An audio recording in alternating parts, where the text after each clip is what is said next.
And I am your favorite actor and 2025 Houston Broadway winner, Best Supporting Actor in the Stage Play, Tipville, USA. And to my left, y'all, I have a very special person to me right next to me, y'all.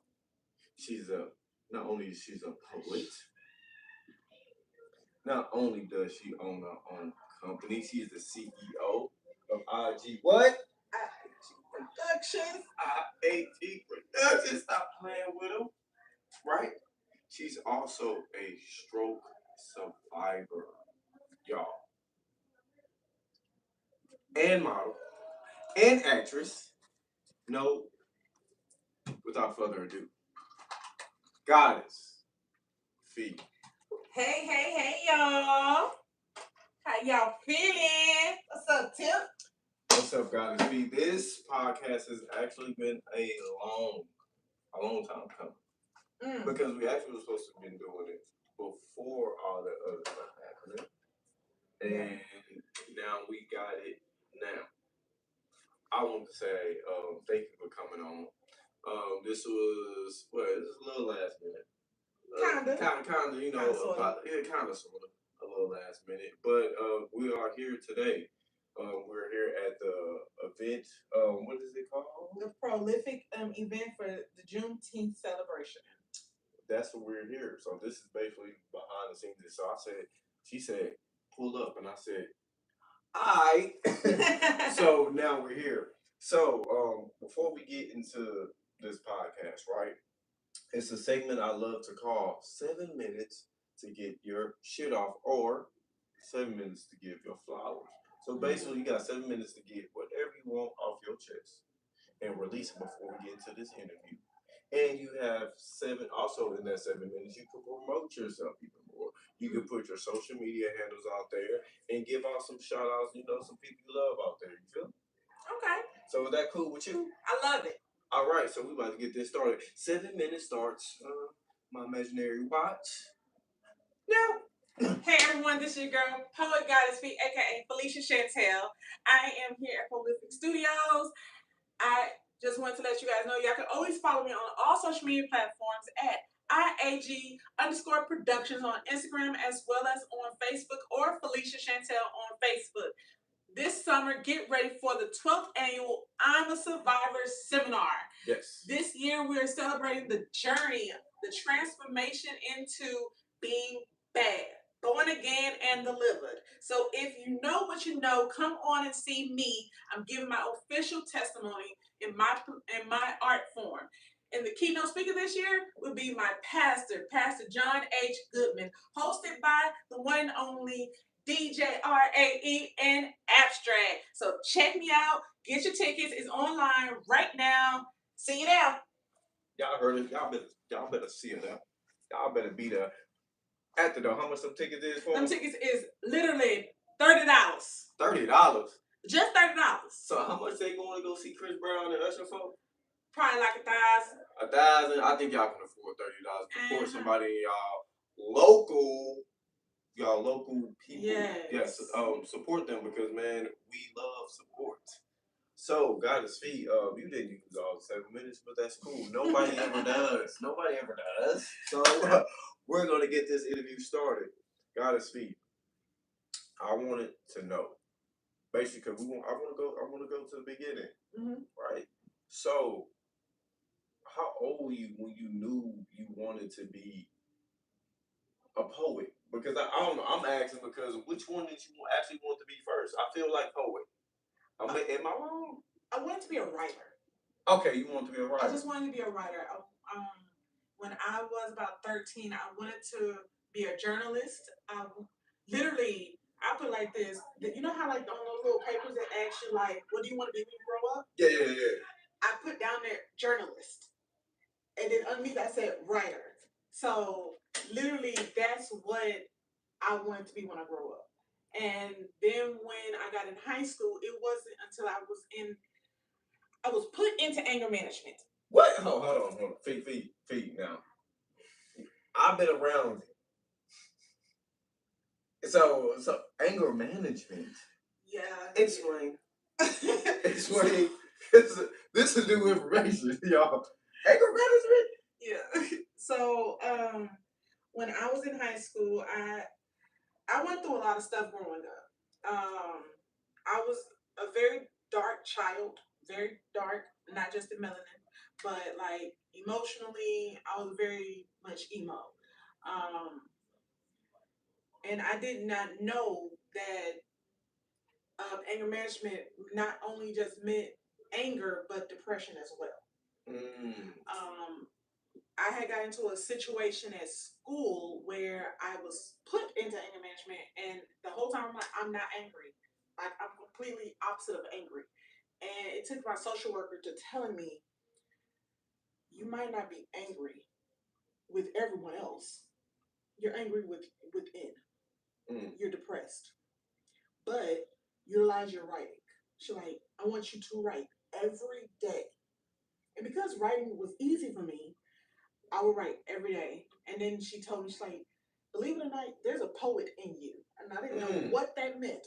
I was like thinking about Edgar Allan Poe and Robert Frost. I'm like Shakespeare. To be or not to be. Exactly. That's what I thought in high school. I was like, because I went to Willow Ridge High School. So okay, shout out to Ridge. I'm like, is that what poetry is? And she's like, no, what you're doing is poetry. When you're writing and you're just expressing yourself in that way, that's called free verse poetry. She's like, there's poetry in this. And from that moment on, I was like, okay, well, I guess I can do a little bit of poetry, I guess. So that's when I started I started thinking about poetry, but still didn't think I was a poet until February 14th, 2008. Okay, 08. Yeah, my poetry mentor at the time, she was the mother of the guy that I was dating.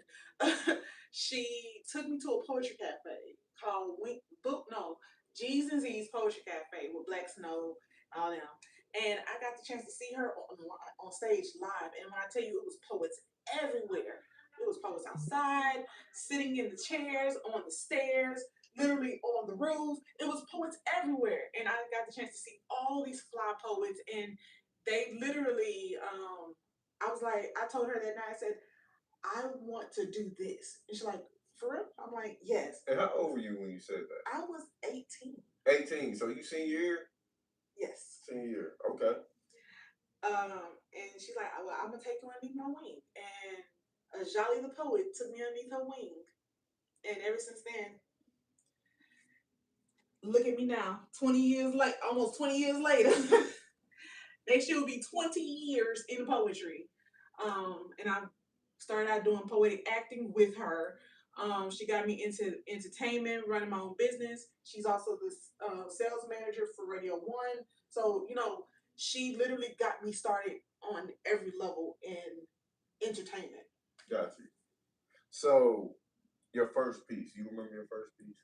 Yes. So, all right, what was your first piece about? Because you just indulged some new information to me and not only the public, because they are listening too. What was your first piece about? What can I take a guess before you ask? Yeah. Okay. Was it about anger management? No. Okay. What was it about? It was called X's and O's. I was a senior. I was a freshman in college, and my poetry mentor, well, the poetry mom at TSU, Mama Neff, she said, come to this poetry spot. And I was like, okay. So I'm at Buku's Wings and Wings Poetry Cafe off of Elgin and Sky. And this guy, I didn't know he was part of the slam team at TSU. And I didn't know he was about to be my poetry brother. Yeah. I had a crush on him. And I was like, oh. So I wrote on a piece of napkin called X's and O's. And I performed it that night. What? Hold on. So, X's and O's. And you wrote it on a napkin and performed it that night. Yes. And I was so nervous. I was like, oh my God, did I just do that? And the fact that his name was in it. He was like, you put his name in it? I did. Did you even know dude like that, Fee? I didn't. Not until the next week. The next.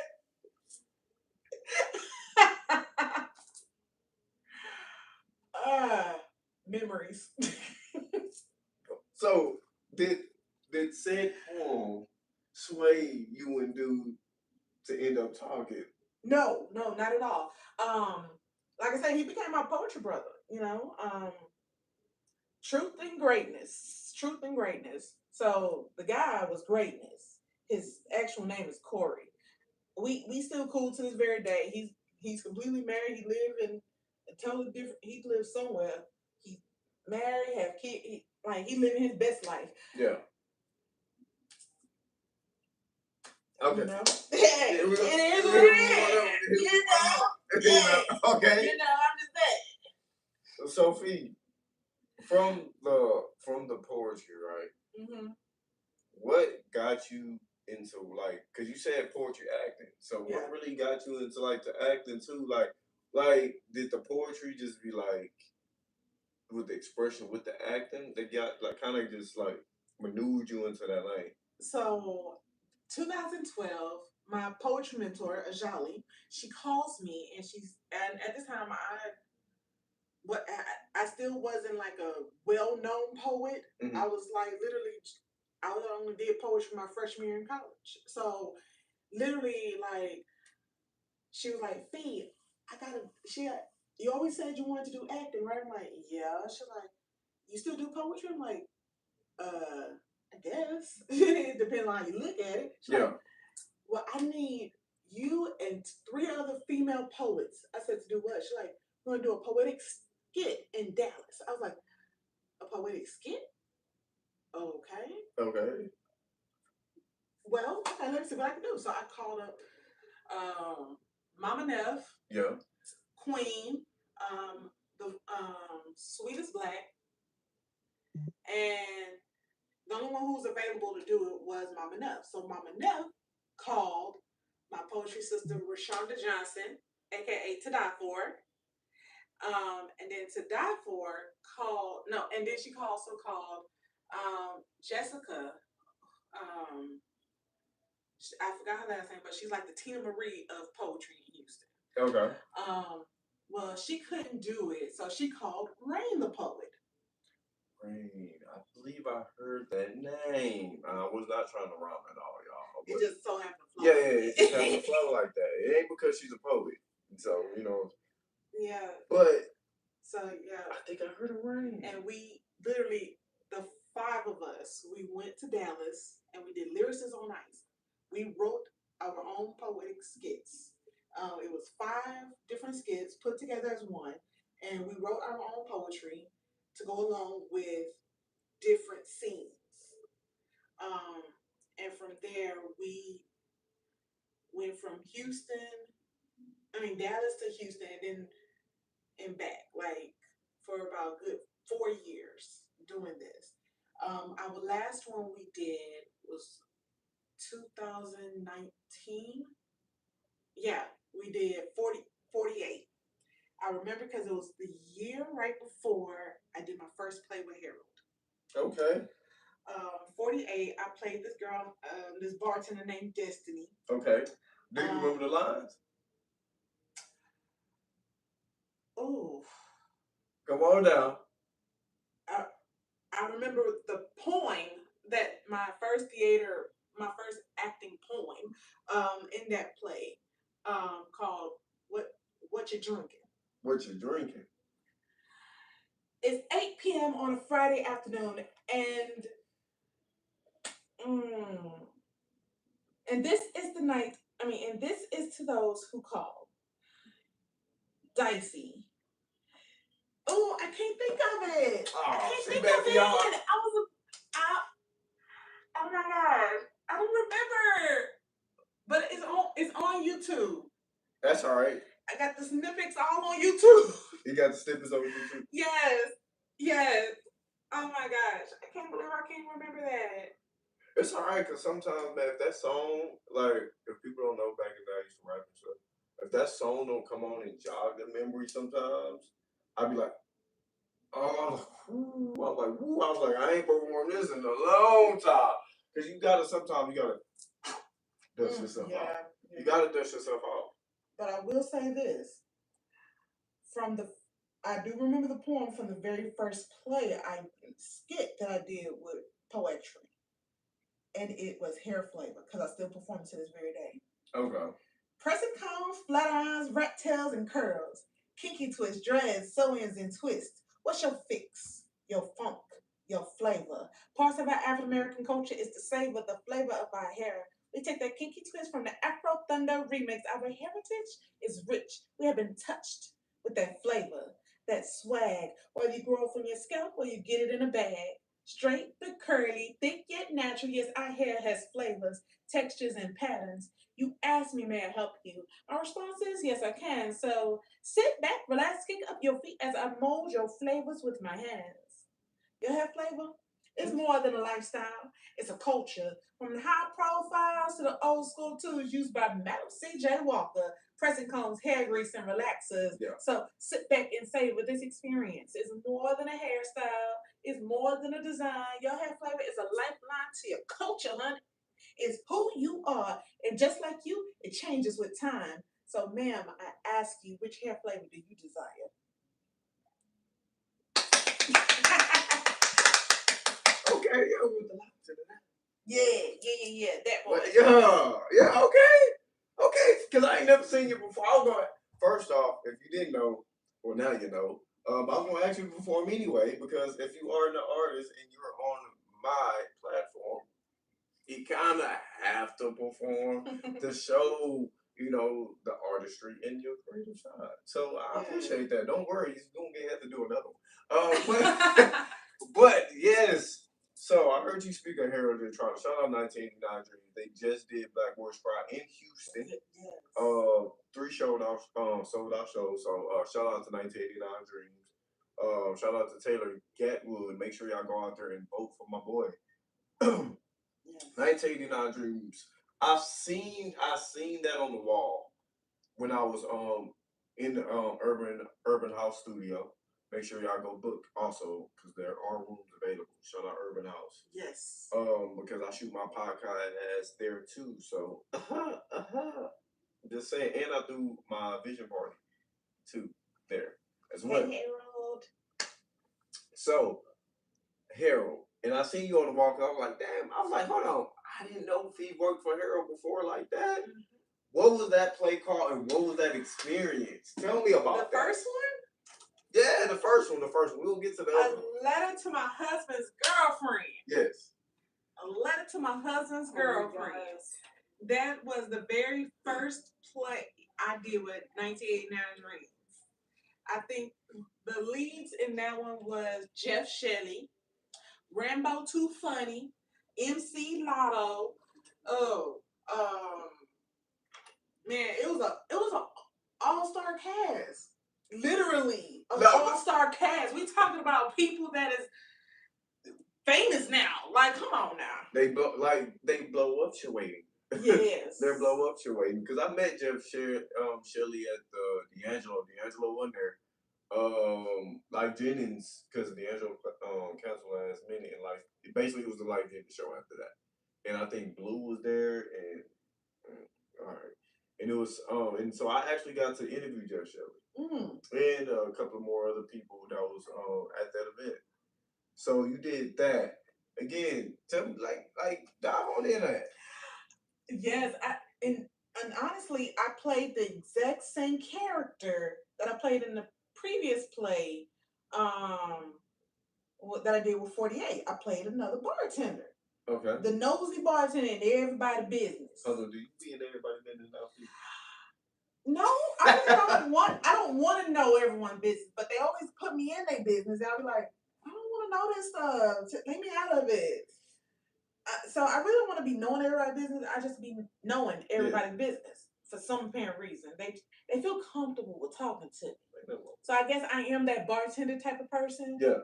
You sit there at the bar and I ain't got nothing else better to do with my time except listen to you talk and drink. So hey, tell me all your stuff. I got you. So you see right there how you just did it, just switching to that bartender role like that. So you played the bartender. Yes. So what, like, cause I seen the photos, cause was Sharonica in there too? Yes. Yeah, and then cause I'm sorry, I just went into my role because I remember the song that I did. What was the song did you do? Could you please show me out to the hatchet toes? Oh, yeah, that was that part. Just in case y'all don't remember who I was in the play, that should jog your memory. Okay, so while we still on 1989 Dreams, we did a play together. Yeah. Y'all, if y'all did not know, she was actually my first stage wife right here. And she beat the living hell out of me. I did not do no such thing. If y'all didn't see, they just posted it because 1989 Dream just celebrated 10 years. And they posted it, and you know, the Corey James and all that. You can see on the video how I was like, she beat the heck out of me, y'all. I ain't lying. Hey, the play is on YouTube right now, so go and check it out. The most viewed play. Yeah, come on. Oh, YouTube. Oh, you know, I ain't wanna say that. We ain't gonna say that. You know. We ain't gonna say that. Most viewed on YouTube. Go check. Go check. You know, 1990 production. You gonna love me. How did you enjoy that experience? Come on, talk to me about that. Look now, that was the first time. That was a wonderful experience, first and foremost, because I'm always known as the comical relief in whatever play I'm in. I end up getting that character. But this was the first time where I was the comical relief, but for me, it felt like a main character because honestly, I got the chance to really act. I really got the chance to show off what I could actually do, like the levels to it. I had parts in there where I had to be serious and empathetic, and then overly serious and goofy. Then I had a moment where I had to actually drink something.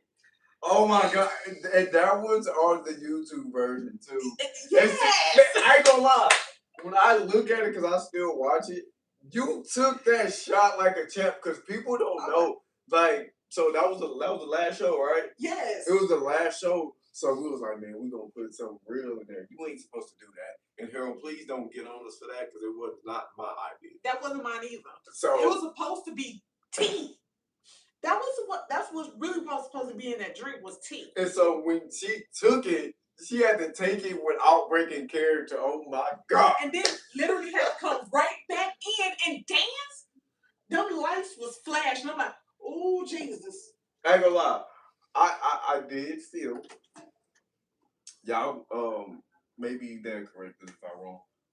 We was killing it. We was doing, we had the dance moves, you know, like we was, little 1 2 1 2. Like we was really on some real, like we had our shit down. Oh yeah. But a lot of people don't know is that we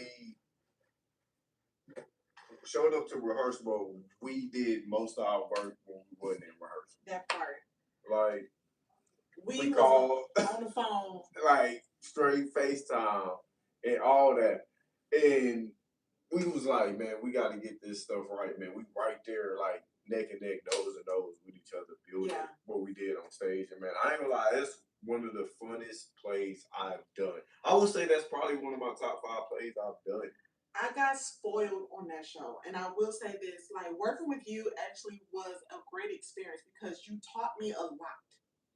For that being, because I'm so used to doing poetic stage plays, I'm so used to, like I said, I'm not used to doing stuff like that on a highly professional level, and that was I felt like that was my second time to do something on that level, and I was like, to play someone's wife, I'm like, I never got the chance to play someone's wife. I literally had to play the single chick all the time. They was in everybody's business. So to be able to showcase that and to have someone to balance off of, to know that I wasn't alone in that, you definitely gave that comfortability for me to just be myself and to be free and to just enjoy the experience. So I really appreciate you for that. Appreciate that. Like again, it was one of my fun times. Like rehearsals would, and what people don't know, I think that was my third play, like ever. Wow. Like that was my third play. Like yeah, that was my third play I've done ever because we're gonna talk about another play we was a part of that she actually got casted in late.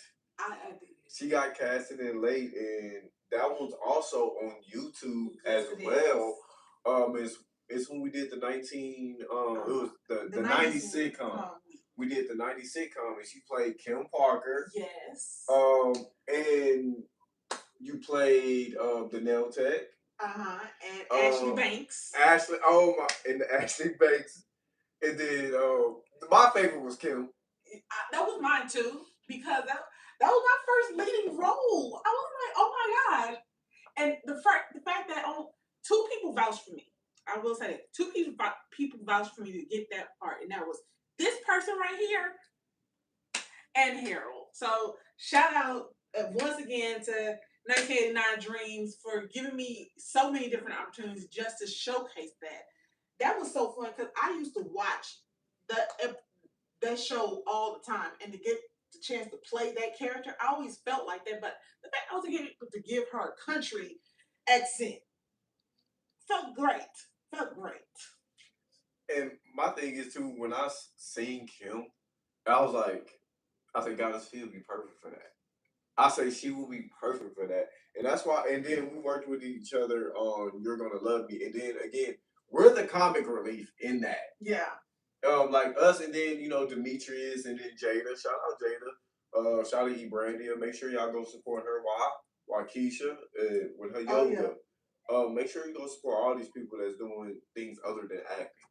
But when I say like, when I watch our play, because the whole play is phenomenal. I put it on the same level as a Tyler Perry play, and I'm not just saying it because I'm in it. It's because I actually watched it more than one time. Yes. Like, and I got lost because I was like, man, I'm just trying to see my scenes, but I ended up watching the whole play.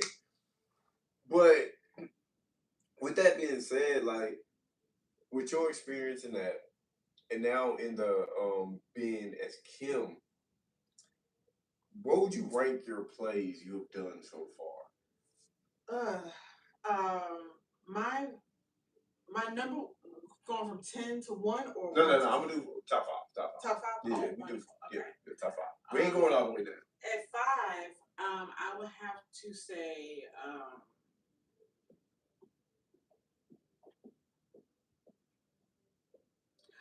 I would have to say Kim, the Parkers. Okay. That would be 5. 4 would be Journey in My Big Girl Shoes, Poetry. Wow. Because that play, that poetic skit was the first one we did, Poetry did in Houston. And it was sold out. Okay. And that was the first time where I got the chance to perform Hair Flavor and actually played as a hairstylist in that play. Okay. So just to be able to have that experience, and then people in Houston got the chance to see me I wasn't no longer the little sister of the group. I was literally, oh, that's Poet Goddess Feet. That's the first time people started acknowledging me as Poet Goddess Feet, and not just the little sister. So that was my 4th. Mm-hmm. 3rd would have to be. It would have to be A Letter to My Husband's Girlfriend, 1989 Dreams. Okay. Because of that was the time I got the chance to really experience all these people that I look at now and I'm like, wow. I remember when we worked together on stage, Aria Hope and Jeff Shelley and Rambo Too Funny, MC Lotto. I forgot Aria Hope. Somebody sent me, which is crazy. This is how small the world is, and it was a person I met online, No, it wasn't. It wasn't the person I met online. Shout out to my homegirl, Kay. I met her, we went to a Taco Tuesday, and she was a spiritual person. And she told me, I think you are like this person. And sent me to her page. And I never knew she worked with 1989 Dreams until I watched. I looked, I say, bro, I say, Harold has been around, like, he's like introduced some people. Yeah. Because, you know, if y'all don't know, she do the line dances in Houston too. Yeah. Doing her thing. And again, if you don't know who Jeff Shelley is, you must be living on a rock. And I remember him when he first got started because we was a part of like the same kind of acting group. I was a entertainment assistant working with comedians, and I got the chance to see him when his first time really performing. So I watched him from when he first started to now. Looking at him, I'm like, whoa. So yeah. Number two. Number two would be 48. Okay. Because like I said, that was the first time I got to play not just a comedy part, but I also had a serious role in there. I played as a bartender, but also a single mother. Okay. So I had to play where I was in everybody's business, but at the same time, I did this because I had to take care of my child. And I died in the play. Oh, nah. Not unalive. I died in the play. Like, Range killed everybody at the end of that play. And then she killed herself. So nobody survived? Nobody. She killed everybody. Literally everybody. She killed, she killed me, Dicey, Callie, her husband, everybody. She killed everybody. So it was just that dope and that good of a play. And that was something that was a 2-day event. That was a 2-day play. So I was excited about that. I'm about to say, Harold was the first person that ever put me on stage, you know, multiple days, and I was like, what? You know, that was new. I was like, what? Yeah. I'm like, okay, like, because it's a lot different. Yeah. And then number one, when I got to play your wife, that was the number one. That was the number one. Yes, You're Gonna Love Me. You're Gonna Love On Me. YouTube right now. Go watch it. Watch night. Eat your popcorn. Have a good laugh. Make sure you tag us in it. So therefore, hey. Hold on, so you be telling people that too? Because every time I just told somebody yesterday, I said, hey man, go watch the truth with your girl. You know what I'm saying? Get some popcorn. Okay. I love drinking drink. Talking about Netflix and chill and YouTube and chill. Yeah, if you indulge in the puff pass, do your thing, and you gonna get some what? Less. You'll be elevated at the same time. I'm telling you, man. Come on now. Work with us, not against us. That part. So yeah, that's my top 5 right now. Okay, so Goddess Feet. Now we about to get into the stroke. Something very difficult because I seen your lives. Yeah. I tuned into your lives, and I can be here right next to you. Those was very hard to watch because of the person I know you were before all that shit happened. Yeah. So my thing is, tell us, and the floor is gonna be yours. I'm gonna shut the fuck up. Tell us your like experience going through that, and basically, man, that just spiritual part of it as well. Like I want to know it all because like I can only imagine because my dad had strokes, and rest in peace. And I really didn't know because I was young.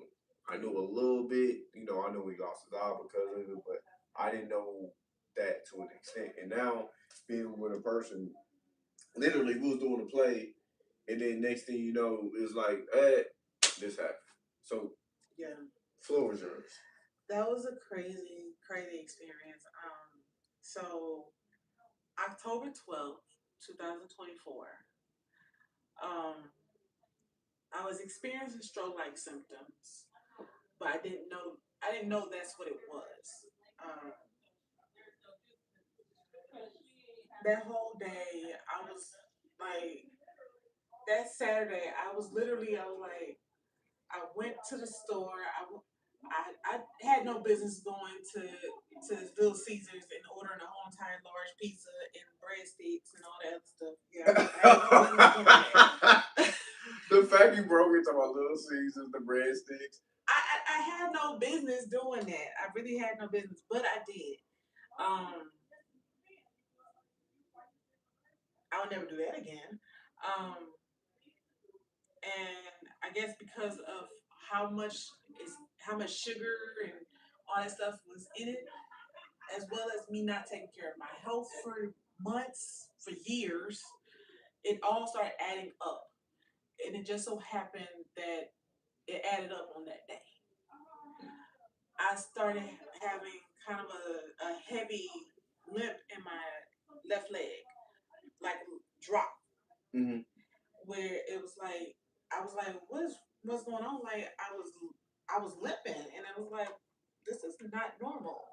But I was still planning on going out that night. Antron Harris. Shout out Antron. Yeah. We worked out together. Worked out together a couple of times. Very, very cool dude. Is always Texas over Florida, my boy. Yeah.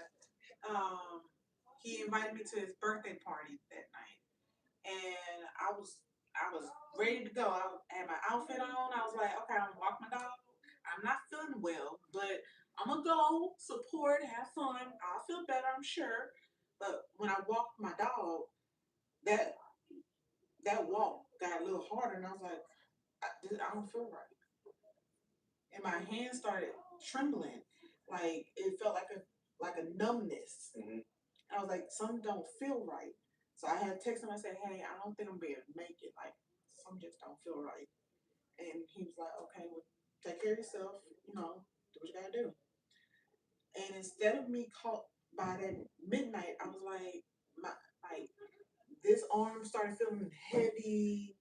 This leg was overly heavy, and I'm like, what is wrong with me?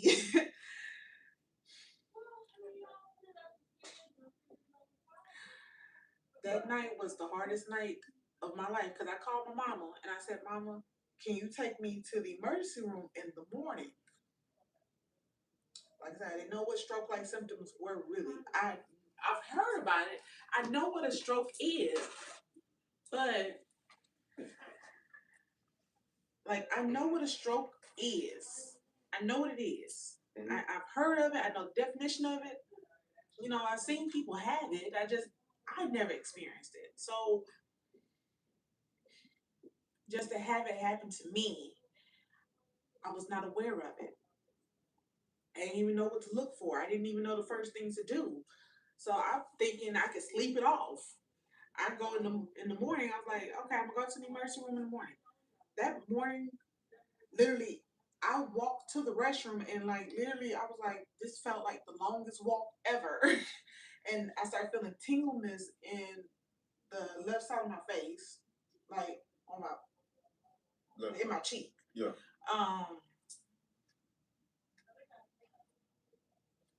So instead of me saying, I told my mom, I'm like, my mom told me, she's like, I'm outside. I'm like, okay.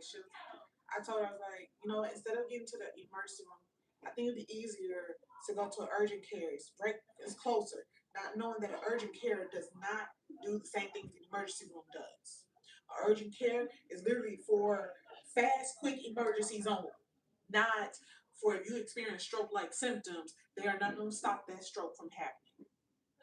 And they're gonna take, and it took them literally. I went into the urgent care that morning. I walked in, stumbled in, but I walked in there at 11 o'clock that morning on that Sunday, October 13th. I didn't leave there until 6:15 p.m. While I was there, they did not know what was wrong. They thought they was, and they kept saying like, "Oh no, it just seemed like you having stroke-like symptoms. It don't seem like you're having a stroke." They did a CAT scan. They did the CAT scan, and I walked into the room where the CAT scan was. By the time I got off that bed, my whole body shut down.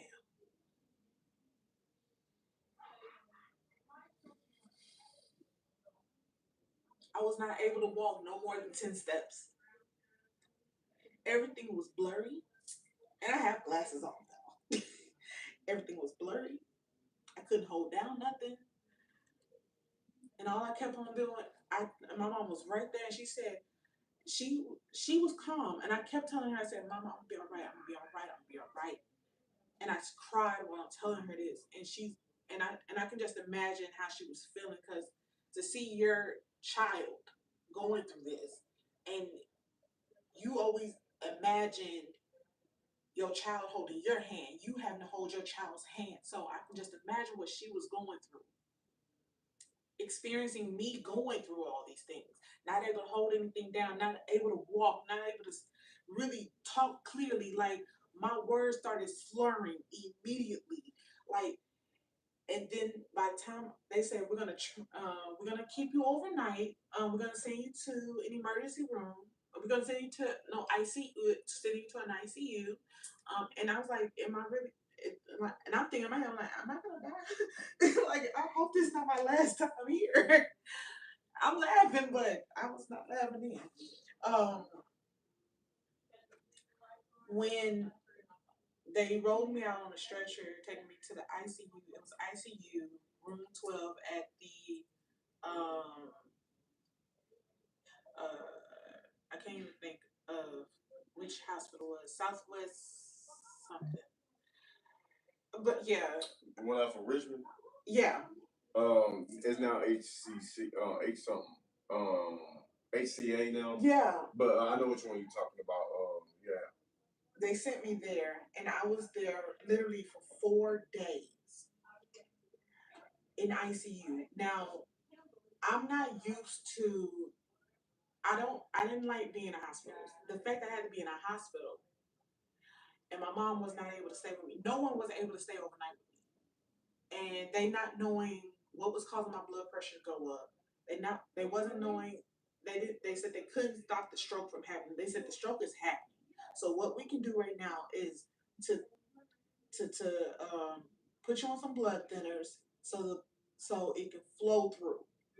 So this blood, we're gonna try to shrink the blood clot so it can go through. And they was shocked because they was like, this almost ruptured. It almost ruptured. For as long as it's like they was like, we are surprised that this did not rupture, because this has been. They told me, you've been having stroke-like symptoms for the past couple of months. So the experiences I was having, when like my leg would get tired, or give out or whatever, or I'll walk on the side of my foot or something like that, or my tongue would get numb or something of that nature. Those were stroke-like symptoms. Mm. And I was not aware of these things.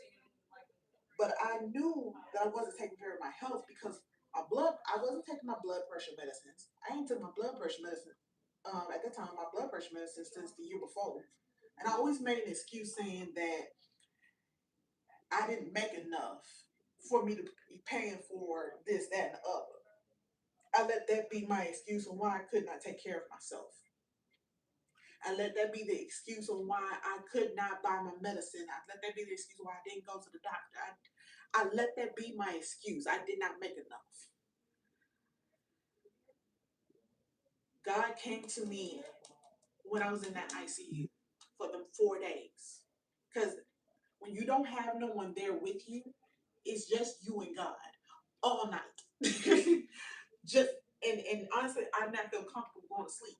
I would wake up in the middle of the night between hearing the machines beeping and my blood pressure going up while I'm trying to sleep, and then I'm waking up, then the nurses coming in all night long, trying to go to the restroom and literally can't walk no more than 10 steps. It got hard. But I asked God, I said, why is this happening to me? Why me? And literally, God came to me and said, I already told you. And I thought about it. A month before the stroke happened, I had a dream. And I wrote it in my journal.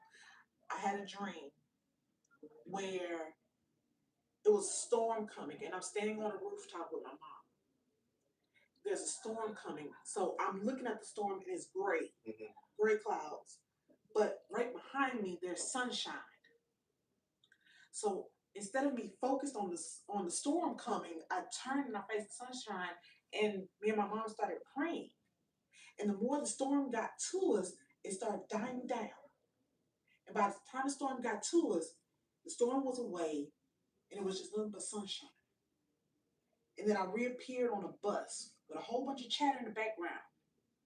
But in the front of that bus, it was quiet.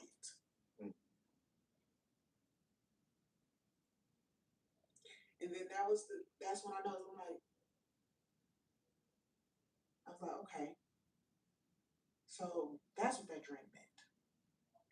There was a storm coming. Ever since that moment, I started studying my Bible more. I became fascinated with trying to figure out the symbols of what these dreams really meant to me. And I had to understand, like, what does the sun shining mean? What did the storm mean? What did this mean? What did that mean? And literally, it came to me. That storm is the stroke. One thing about what God does is that God is not gonna tell you how to get through it. What He is going to do is prepare you. He's gonna give you the tools you need to get to get through it. He's gonna stand with you while you're in the midst of it, as long as you activate that faith. It's like Shadrach, Meshach, and Abednego when they was going into the fiery furnace. They felt the heat before they even got in there. But their faith was not applied while they didn't start asking for faith when they got in there. They had to apply it before they got in there, in order for Jesus to show up while they was in there.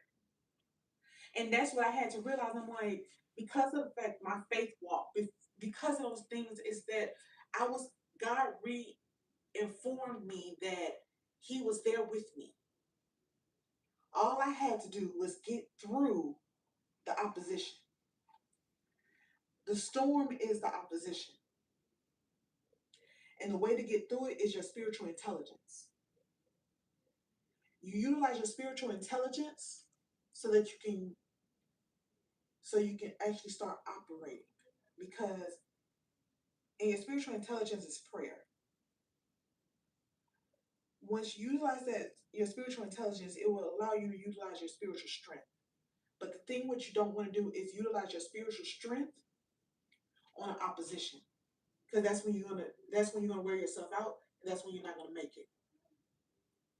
So I had to literally use my spiritual intelligence and give that opposition over to God, and understand that what He did was He gave me the storm to remind me, I need you to come back home. That next day I was in ICU. I called my poetry brother, not my poetry brother, my entertainment brother, DJ Ray. And I told him, I'm like, hey, I'm not gonna be able to do season greetings this year. He's like, why not? We already started the process. I said, I had a stroke. He like, Fee, what the fuck? He like, we got plans, Fee. What you talking about? I'm like, and so I explained to him, and he's like, you know what, Fee? You do the season greetings every year, and this is something very, very special to you. Like, your team is gonna pull it off for you. Shout out to IAG Productions. They came together. They said, we don't need you to. He said, I don't want you to do nothing. Just walk in the room. That was hard, because literally when he said walk into the room, he didn't know that I can only walk 10 steps. He said, I don't care how you get in the room, but you're gonna walk yourself into that room. And that gave me so much momentum to get back walking. When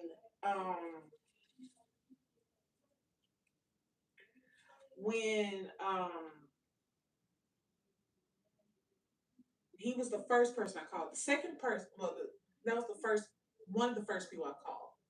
The second person I called was my pastor, my pastor that I grew up with, who was also my cousin. And I told him, I said, I want to come back home. And he said, you never left. Mm. Hearing those words, I was like, okay. So and then he prayed with me. He not knowing what I'm going through at that moment in time. He just said, you never left, Fee. I don't know what you're going through right now, but you never left. You still home. You still home. And he prayed with me. Them two right there. They don't know much. They don't know how powerful they mean to me, how much they mean to me. Because their words is what got me back walking again. The inspiration got me back walking again.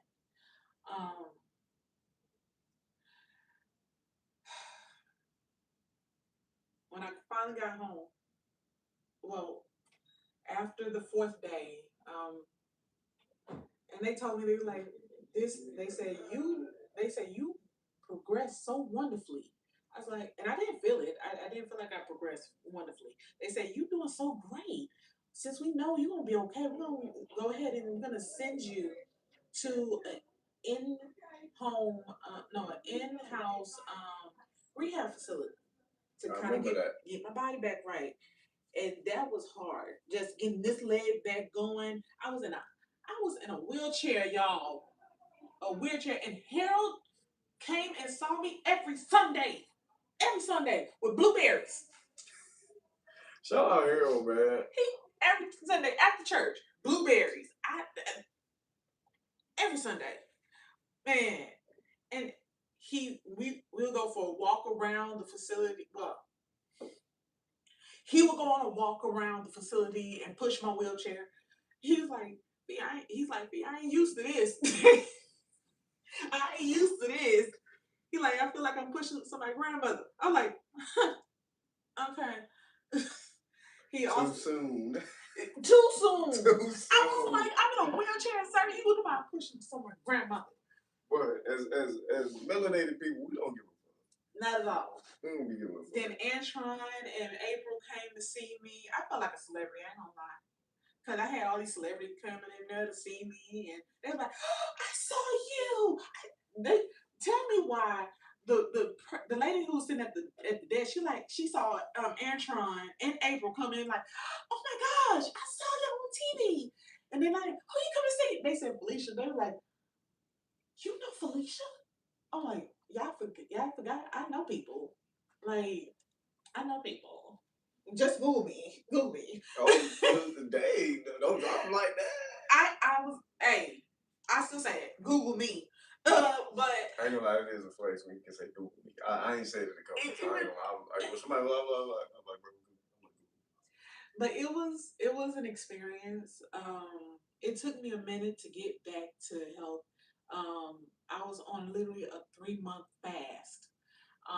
Because when I first got home, I spent 28 days at the rehab facility. I was not able to leave. So literally not being able to drive, not being able to go anywhere, not being able to do anything. I literally started doing my video journaling. And I started talking about my experience, and I got the chance to show people what I went through. I cried, I prayed, and all those good things. I mean, literally all those good things. I was able to show a side of me because I just imagine, I'm like, who else is going through something like this? Who else is hurting like this? Who else?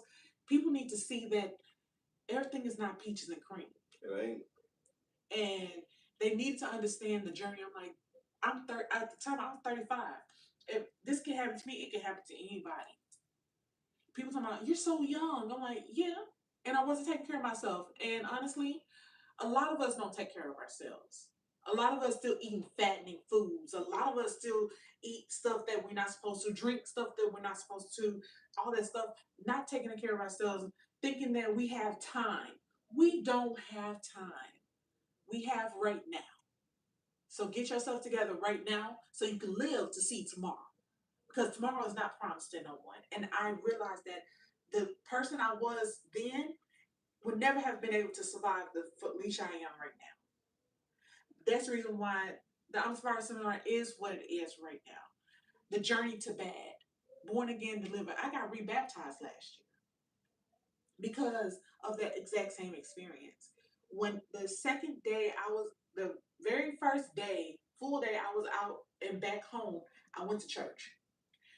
And tell me why my DJ / my entertainment brother was literally at the same church as my pastor. I'm like, what is this?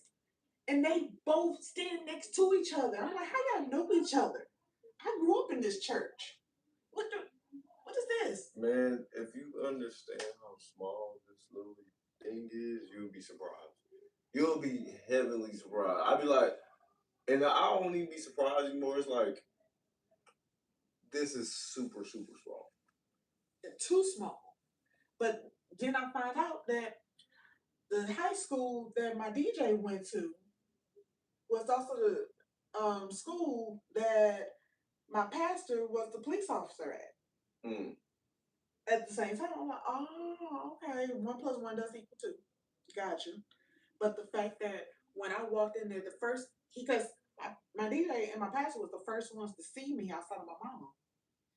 And they was like, and I walked in there on that walker. And when I tell you the church is small anyway, the entire church turned around, man. They got in a circle and they prayed with me. And I felt that love. I felt it in the fact that these two was right here and I'm sitting right here and they both praying for me. I was like, yeah, it felt like home. It felt good. After that, they encouraged my faith walk. They encouraged me to get into the Bible. They encouraged me to doing what I have to do to get back to me. So literally, I thought my fast lasted for about 3 months. After that, after January of last year, that fast kept going because I was like, the fast did not stop just because I went back to work. The fast actually really started then because now I have a distraction. Am I still going to stay dedicated? Am I still going to try to learn the word? So last year, in May 27th, I became a member of the Order of Eastern Star. Hey, okay. And that encouraged my faith walk just a little bit more because now I get to study God. And now I'm in July of this year, July 27th, I will be starting seminary school.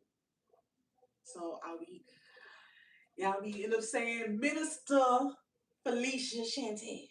Okay. Minister. Okay. I'm happy about this because I'm finally I'm getting back to me. Even when it comes down to modeling, like getting back in them heels was a big challenge for me because I was determined. When I said I wanted to walk in, I looked at my tallest pair of heels in my closet and I was like, I'm gonna get back into those. With the wheelchair, I'm like, I'm gonna get back into those. And I got back into them. And last year, I did my first fashion show since the stroke. It was an alopecia awareness show. Shout out to Miss Riri, who is also my hairstylist, who got my hair back healthy again. I was able to walk in her fashion show, and she gave me a state. I got recognized by the state of Texas in that fashion show. Look at God, bro. So this journey has been just over the moon.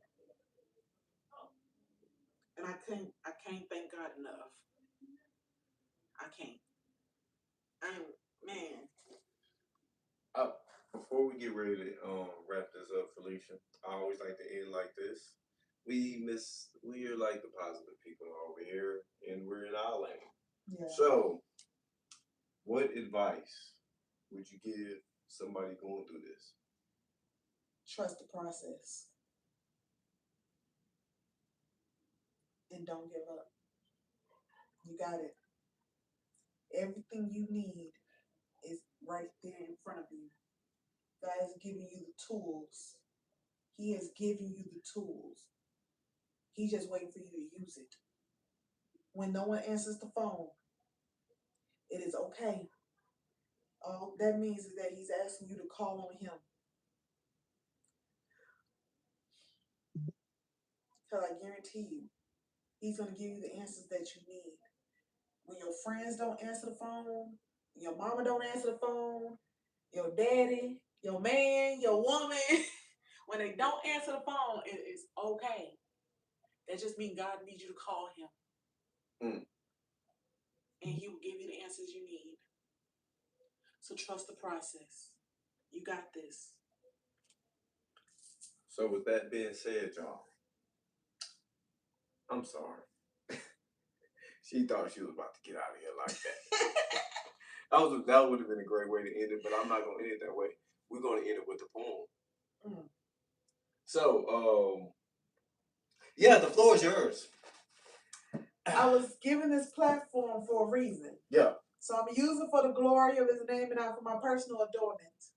I was sent here on an SOS mission from the Lord, saving souls across his land, guiding them back towards him as a reimbursement of my praise, letting you know that I too have been exactly where you are. Once afraid to leave my trials and tribulations, now standing before you as a survivor. Look, I have been there. I was afraid to let go, but God reminded me that he is here for me whenever I need to come back home. See, I serve a forgiving God. I serve a loving God. I serve a God that is worthy of all my praise, but don't get me wrong. This mission that I am on is not an easy one. At times it sends me back to a time of uncertainty, but then I hear a voice that whispers to me, letting me know that he sent me back to this place. Not for me to dwell in the test, but to gain confidence, to share the testimony. And that will be the story of how I made it over. I survived. Peace. Love, because this is the one that's going to change the world. That's what you do. And hair grease. Protect them crowns. We out. Aha!